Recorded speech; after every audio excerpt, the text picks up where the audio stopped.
So why do you like this song? I don't know. It takes me back. To what year?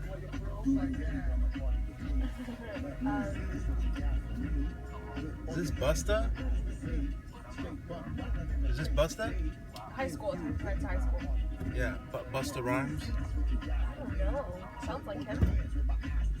I remember the video was like this, right? It's like, you know what I mean? I don't remember the video. It was like a fisheye or like a wide angle shot, and like he's going like this or something like that, and then like he goes like boom boom like towards the camera, and his hand looks very very exaggeratedly huge, and fingers look giant and stuff. I just like this part. I like the rhythm. It's different.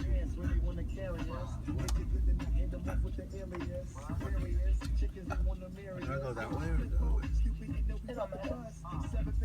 It don't matter. It don't matter. To take Uniparo. I can stay on this the whole way. Yeah.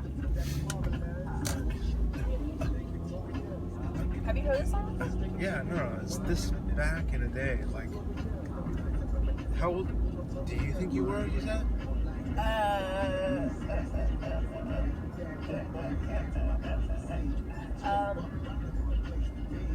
don't know, like 16 or 17.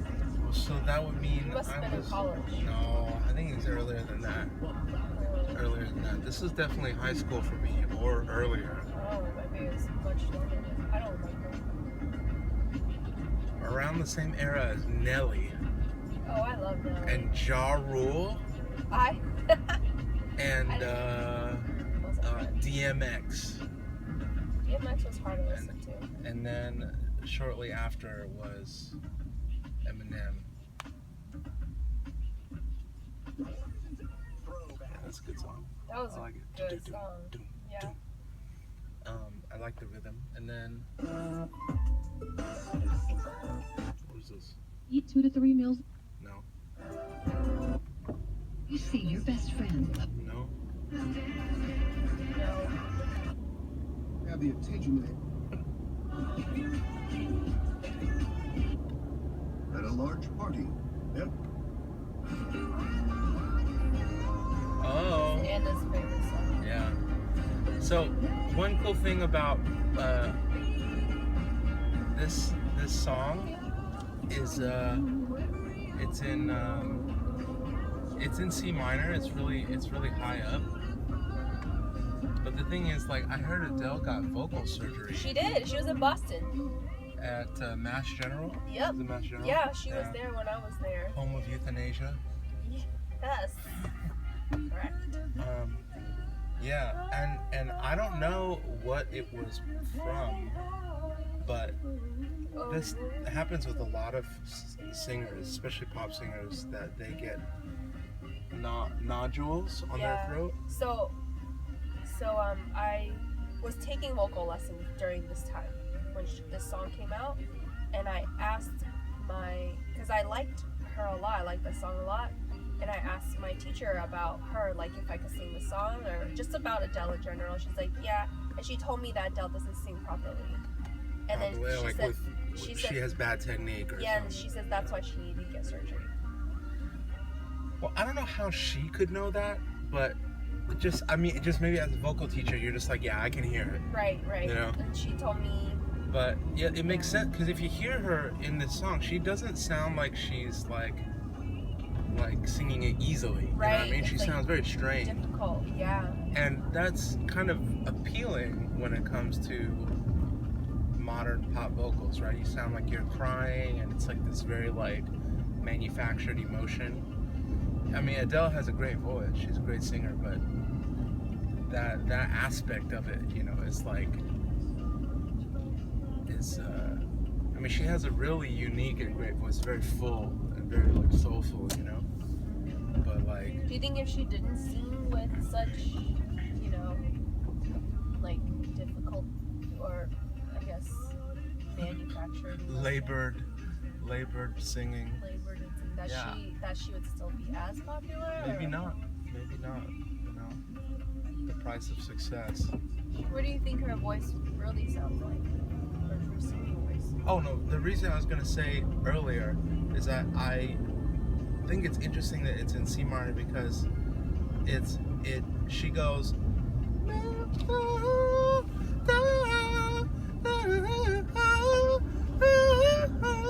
that note is like really high. That's like a D. It's a high D. And it's pretty funny because Brian, he has perfect pitch, and his ex used to be named Heidi. Heidi? Yeah. Okay. And so like sometimes to avoid saying her name, he would go Oh. Instead of Heidi. yeah. I just thought it was so stupid. So nerdy. But yeah, so for Anna, you know, her natural range is pretty high with her head voice, but I've been kind of working with her on this vocal student to like bring it down to A minor. So singing the same song, the same chord progression, same melody, everything's the same except bringing it down from C minor, and that made it much more manageable and relaxing, kind of for her to use the song's melody as like an exercise. You know? That's cool. Yeah. Music theory. Didn't we talk about Alicia Keys and her singing voice Oh, man. in a video? Did we do that? Alicia Keys, you can obviously hear the terrible technique in her singing. She is like, and she's going hoarse, you know, like every live video of her I see, it seems to get worse. You know, her live like performances, you can just tell that she's like losing her voice. Like by the time she's like, I don't know, 5 years or something, like I'll be surprised if she can talk normally. Oh man, that sucks. Yeah, but I mean, I don't know. It's kind of, I think with a career like hers, you know that, like, this is something that you just do. This is a sacrifice, I guess. But, like, I don't think it's worth it, in my opinion. Yeah, because there are like old singers that sing for a really long time. Yeah, like listen to gospel Paul McCartney, too. Yeah, they You sing. hear that guy? beautiful. He sounds like he sounded when he was, like, 20-something years old. Yeah, so it's possible. Paul, we saw that video last night, too, the Paul Simon. Yeah, The video that Tom York tweeted, Yeah. the song called wristband. Wristband. And he sounds like a young man, I thought it was a young man. you know? So it's just like really bad when, especially Alicia Keys, you can tell that the other aspect about her technique that really impacts her singing is not just that it's ruining her voice. It actually, you can tell that she can't quite hit the note she wants to hit. Yeah. She like sings it like flat, you know, like the what's the like if it's like concrete jungle, where dreams are made of, there's nothing you can't do. There's that part, right? But she'll sing it. Now here in New York. Yeah. It's like slightly. It should be here, and she's singing it like here. It's like almost like a quarter step flat. Like she sings it that way, like. Well, and the thing is, it's emphasized. That note is like not a. I wonder if she does it on purpose or if she really just can't hit that note. She can't hit the note. She's trying to hit the note, and stylistically, she's probably hitting the note perfectly every time if she has good technique. But her bad technique, like, just puts so much of a strain that her vocal cords are just like so tight. If your vocal cords are really tight, you know what I mean? Like, it doesn't want you to sing any higher. Like, I've been in this situation before trying to, like, push my chest voice range higher. This was, like, before I really even learned anything about vocal technique. Because I was singing in gospel choir at UCLA. And, I remember, like, it was, like, the first time after my voice changed that I really felt comfortable singing loud. because like it was kind of embarrassing, you know, the whole puberty thing. And then you're like, UCLA? I sound like a frog. Wait, this is UCLA? Yeah. Got So your, like, got your puberty? no, I didn't get my puberty. A lot earlier, my voice changed, but I said that at UCLA in the gospel choir was the first time I felt comfortable singing loud. I see. Because you're surrounded by like 80 kids trying to get an easy A, like in a two-unit class, and there's no homework except singing a cool gospel song, you know. And then the idea of like gospel choir is like you're supposed to sing full voice, and a lot of I theorize my guess would be that a lot of gospel singers also have the same problem of like Alicia Keys, early Adele, getting vocal nodules. There's also that crazy screamer from the other band Deftones, the one where Kevin and I were jamming to it on that video I made. And I think his name is, I can't remember, Che Morales. I don't remember his name, but he like goes like, and like he needed surgery. But I kind of understand a screamer needing surgery a little bit more than like a regular singer. Although the screamers, also some screamers, they practice that and they say there's actually proper technique for that too. So what's a takeaway for your viewers on a practical step to Singing properly? Singing properly. Step one is actually, for most people, step one is actually breathing. Like it's not singing at all. It's like being able to control like how you're breathing, and instead of like going, it's like here. I can't see it. My hand's gonna go out. My hand goes out like this. It's touching my stomach, and that's actually you breathe into this lower abdomen region so that your air can come out very, very controlled and steady, and that's like the foundation for kind of sustaining a tone, and specifically not wavering in your pitch is to have a steady airflow. And so when you breathe into your abdomen, you actually have a different set of muscles working when your air is coming out, and the muscles down there are called a diaphragm. So your exhaling is completely different when you exhale from up here when you exhale from down here. And if you don't know how to do that, you got to work on that, and then eventually, hopefully, it'll become more second nature. You don't have to think about it, and then your singing can be like really long and sustained and even, so that when you're singing, you're not dealing with an uneven airflow, so that your pitch keeps wavering, and you're not sure whether you need to use more and more of this. You know, it's all coming from here. So, you know, the like simple test was, you know, can you do this for like longer than 30 seconds?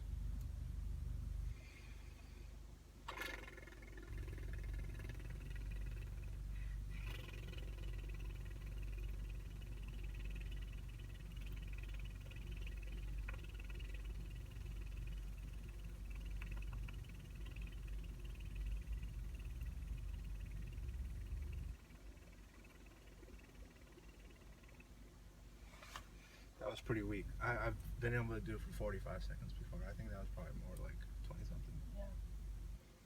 It's pretty weak. So that's a good practice, is doing that. Yeah, to breathe properly into the lower abdomen region, and to use your diaphragm. And then the next thing would be adding a pitch to it and singing with an instrument for reference, you know.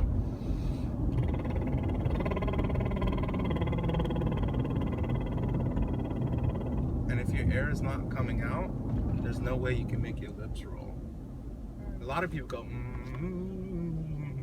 but the thing is, your air coming out is not necessarily the proper amount of air. So the lip roll kind of is a good gauge as far as like the proper amount of air pressure coming in. You know, you can almost imagine your lungs like a scuba diving tank, and like you're like loosening the valve so that the air is coming out, right? But then the thing is, you don't loosen it all at once and go, you know, but you also don't loosen too little, so that's like,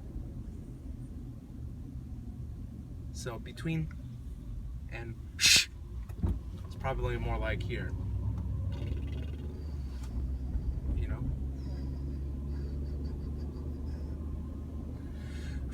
The same muscle that makes you go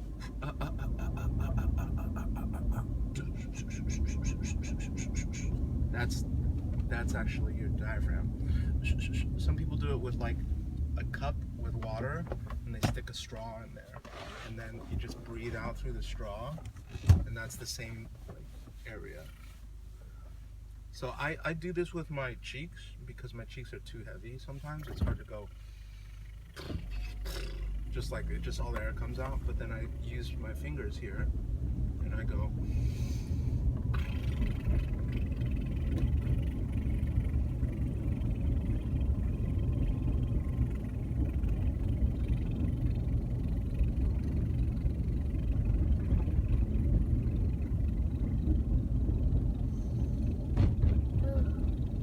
It's not easy. beat you.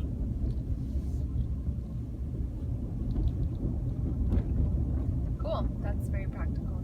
Yeah. So how often do you think one should practice this technique? I think it really depends on how quickly you get into the zone. When you're singing, there's kind of a zone that once you're in, suddenly everything kind of like starts to feel really natural and not forced and Can very. I have a glass of wine? I feel that way. Drink a glass of wine then, so then you can kind of like, Uninhibited. yeah, work on your kind of like relaxed, calm kind of demeanor that sometimes you need to get into, because singing can be very vulnerable. It's like an emotional, it's the most emotional instrument there is, you know, because it's directly connected to the tool that you use to express yourself every day. So you actually have to get to a place where you're not only technically, you know, physically, but also like emotionally, like able to produce something very vulnerable. But that's getting too deep for these cruising videos. Do you want to leave someone with another simple practical step, or do you think this I is would good? say it depends on how long it takes you to get into the zone. If you can't get in the zone, just stop practicing. Just stop. Because you're just going to frustrate yourself. And getting frustrated doesn't help anybody, right? But then find out whatever helps you relax. Think to some like place that you go to, or some song when you hear the singer and they actually put you into that place. And you can kind of like just get into that space in your head so that you can actually spend just a few minutes, literally just 5 to 10 minutes at most a day, just like breathing, doing the lip roll, and then there are other exercises. There are tons of vocal exercises on YouTube that people do, but yeah, just the very, very first step towards like making sure your technique is proper is breathing. Cool.